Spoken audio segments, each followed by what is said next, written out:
Alright my friends, welcome back. It is time for another retro review reaction video.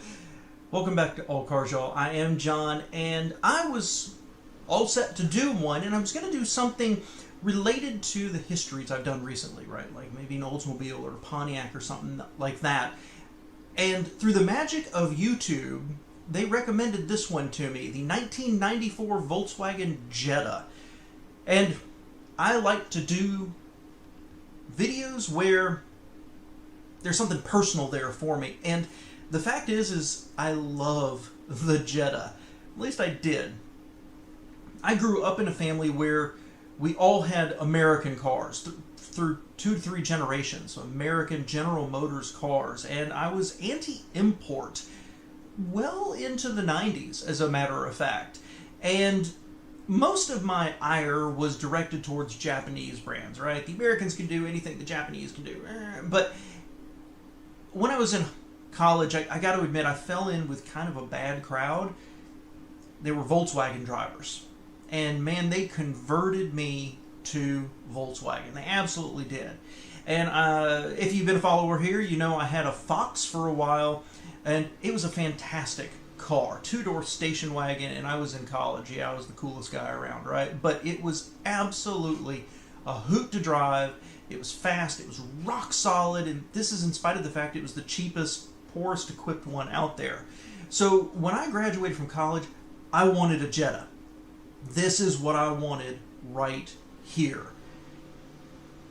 And I could never quite make it happen. I mean, they had a lease that was really affordable. I want to say it was like $109 or $129 a month, something like that. And I don't really like leases, and so I didn't want to do that. It just never quite worked out. So I've never had one, but this is going to be a fun trip down memory lane for a car that I most desired when I first graduated from college and got my first job. Let's see if my memory is playing tricks on me, right? Motorweek is made possible by TireRack.com, RockAuto.com, and State Farm. Last week, we introduced you to the latest Volkswagen Golf. Its creators are counting on it to help turn around VW's sagging U.S. sales. But while the Golf may be the most recognizable VW, it's not the company's top seller here. That title goes to its larger relative, the Jetta, which makes the American success of this new Jetta 3 even more critical. So let's talk about the styling here, and you can look at this and say this is Euro boring, but I absolutely love it. I don't want to pretend this is a classic design, right? This is not going to be, you know, I don't know. This is not going to go down in the history books as the most attractive car ever built. It's boring, and I absolutely love it. I love this sheet metal bending that runs right above the door handles right there. I love the fact that the trunk is up a little bit. There's a little, just a hint of some of those old Alphas in that, maybe like a 164, something like that. I love just how squared off everything is, but they're like rounded rectangles, right? It's like what the American manufacturers were trying to do, but with just a little more panache. And it gives off a feeling of, to me anyway, of solidity. I really, really like this, and I remember one of the things I liked about it the most was just how huge the trunk was in these things. Let's keep watching. So Volkswagen designers had to keep the features that loyal Jetta buyers liked while improving on those that discouraged potential new buyers. First came styling. A trip to the wind tunnel was in order to give the once boxy Jetta sedan a more aerodynamic look.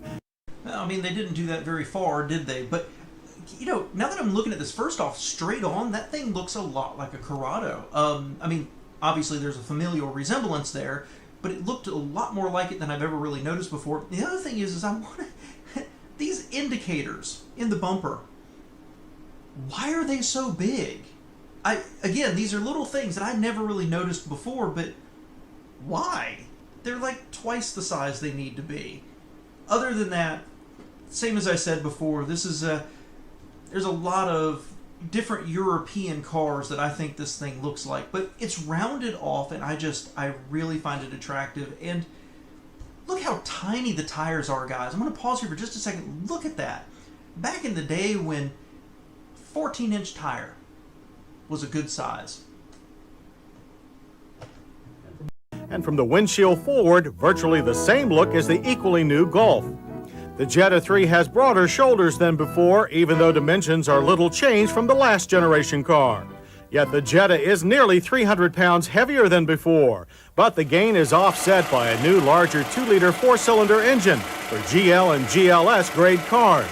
With 115 horsepower and 122 pound-feet of torque, it gives today's Jetta 15% more power. And that was one of the big criticisms of the engine when this car was out there. I do not remember off the top of my head what kind of horsepower they were getting from Civics or even Corollas, or even off the top of my head what GM would have been what GM would have been getting from say the Cavalier and things like that. But I remember this was a massaged version of an older engine that had, I think it had its roots back in even older than that. So it was competitive, but it wasn't exactly exciting. And I don't mean that just from a horsepower perspective. I mean from a technology, sense of newness, new engine it was just a rehash. Now, 15% more power is nothing to sneeze at. I'm interested to see what the performance says, but I remember there being a lot of criticism about this engine just being kind of a carryover and not very great at that. For those that want even more power and 2 more cylinders, Volkswagen's potent 172 horsepower VR6 is available in the Jetta GLX. Good engine. I like this engine. I like this engine a lot. I think it's maybe a little underappreciated. I don't know it was the most reliable thing in the world, and it had its engineering shortcomings, but good engine. 172 power in horsepower in something that's slightly larger perhaps than a Civic. Yes, please.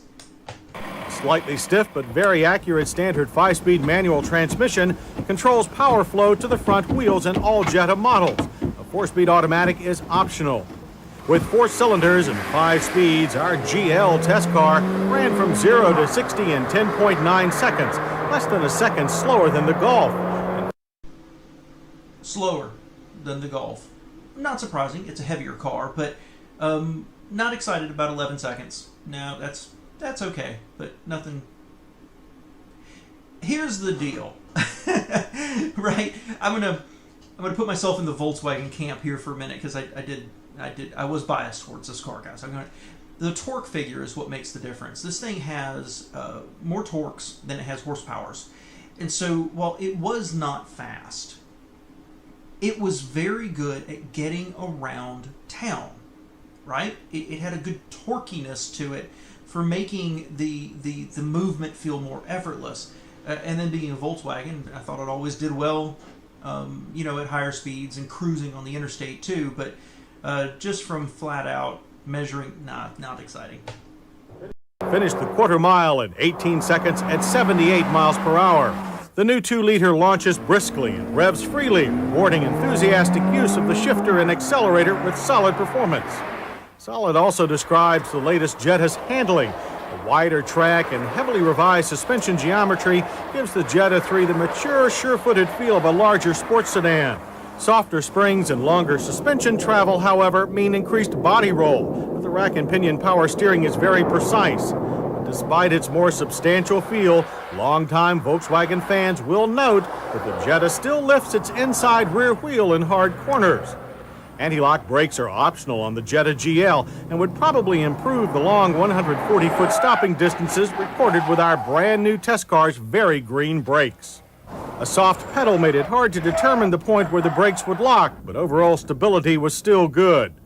Driving on public roads confirmed the Jetta 3's improved solidity and big car ride. The solid feel is bolstered by a fine interior noise level of 68 decibels at 60 miles per hour. The EPA estimates its mileage at 23 city and 30 highway.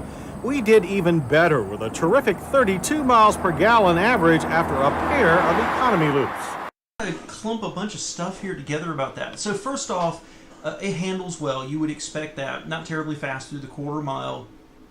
The brakes locking up, but never really, felt like you were losing control. But that 140 feet, that's quite long. That's surprisingly long. A little disappointing, but that gas mileage, that's pretty good. And I think that's the advantage of not having a lot of horsepower. But that's pretty good. I mean, it doesn't, again, with modern cars and our modern engines and 30 years of development, I get better than that, in my Accord, which is enormous compared to this thing. But you know what? If you're buying a smaller car and you're getting 32 is what they tested on their test loop, that's really good. That's surprising. The Jetta's interior has increased head and legroom for front seat passengers. Our late 93 Jetta's instrument panel retains plenty of the well-known German efficiency, but the flowing lines give it a warmer, less all-business feel. So, there's one thing in this interior that I really don't like. Now, there's a couple other things I could say that are changes in tastes through time. I love this interior. I wish they did something a little lighter. I wish the dash was a little more beige, for lack of a better way of putting it. It's a little dark on black, right? But at least it wasn't. I end up always thinking about the Infiniti Q series, just black plastic everywhere.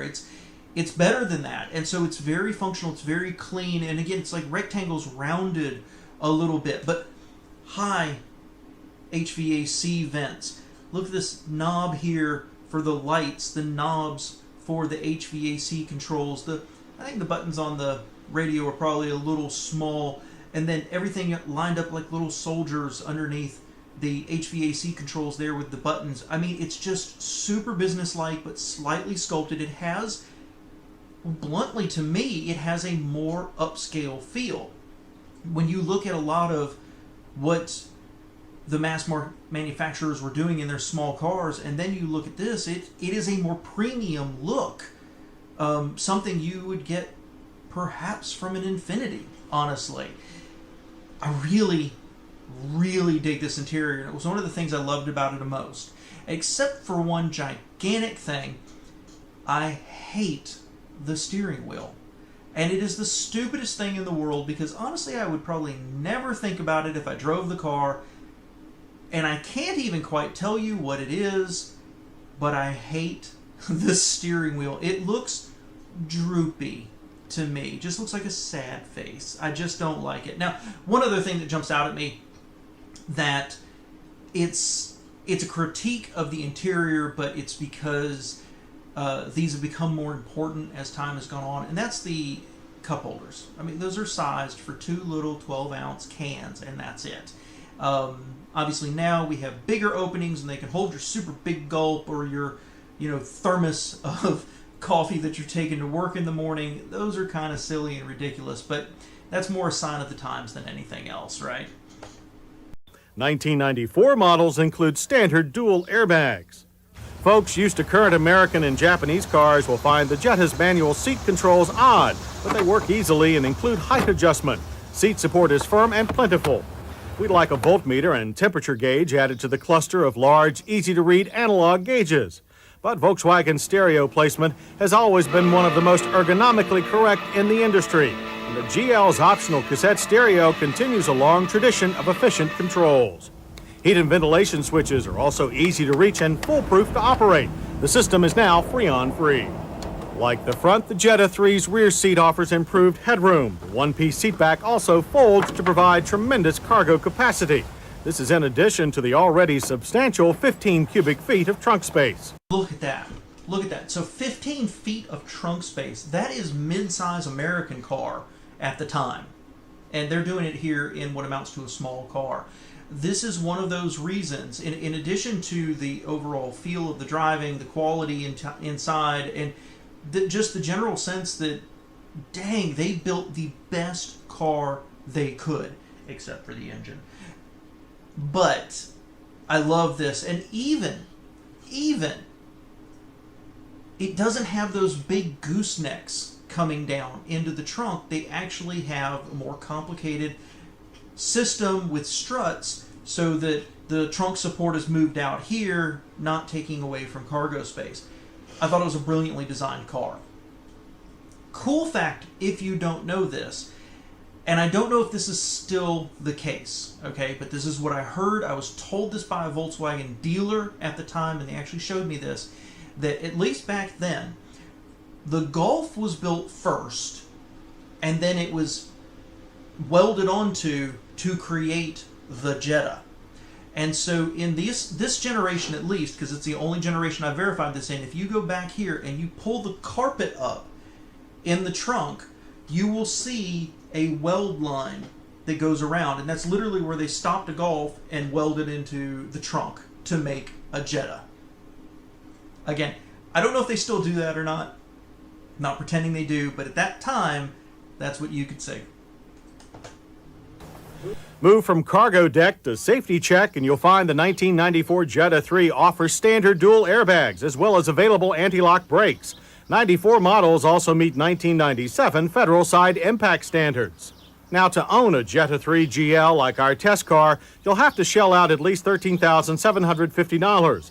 Options like a power sunroof, upgraded stereo, air conditioning, and metallic paint push the final price to a not unreasonable $15,675. All in all, we think that most Volkswagen owners will be thrilled with the changes made to Wolfsburg's most popular U.S. model. There's a lot to like about the Jetta 3, even if you're not a dyed-in-the-wool Volkswagen fan. The new VW Jetta has a flexible, capable character that puts it a cut above most small family sedans. And when it's time to choose where to put their money down, for many buyers, it just may make the critical difference.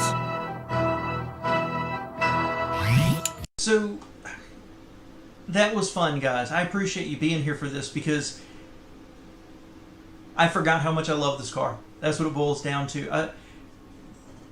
The problem with Volkswagen is really simple. In a world where the Volkswagen performs well and you can argue it has a slightly better interior, but at the time, it maybe more questionable reliability, you had excellent Toyotas and Nissans and Hondas that you knew were going to be durable. And I don't know how the engines, say from a Civic, a Corolla, and a Sentra would line up with this one, not off the top of my head, not without looking it up. And I don't know where the prices line up. But what I remember, my opinion back then, was the Japanese used smaller engines that made less horsepower, they got better gas mileage at less money.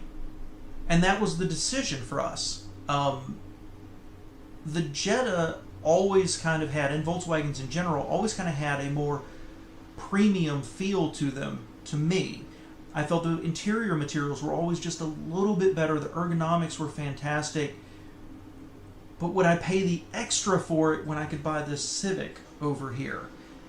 And I think a lot of people thought about it like that too. Now, as we know, history played out, and Volkswagen realized they had to compete on price, and they started trying to bring it down, but that led to a period where, honestly, I think Volkswagen's interiors, especially on the Jetta and the Golf, were ugly. I just thought they were ugly. They were. This was more classic, solid excellence.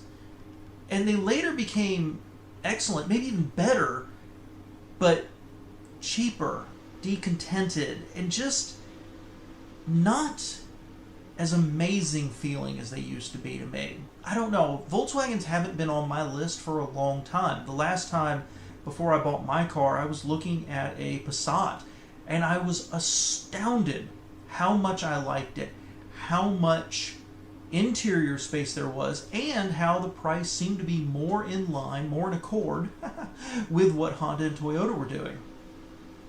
But still, the question is, why Volkswagen?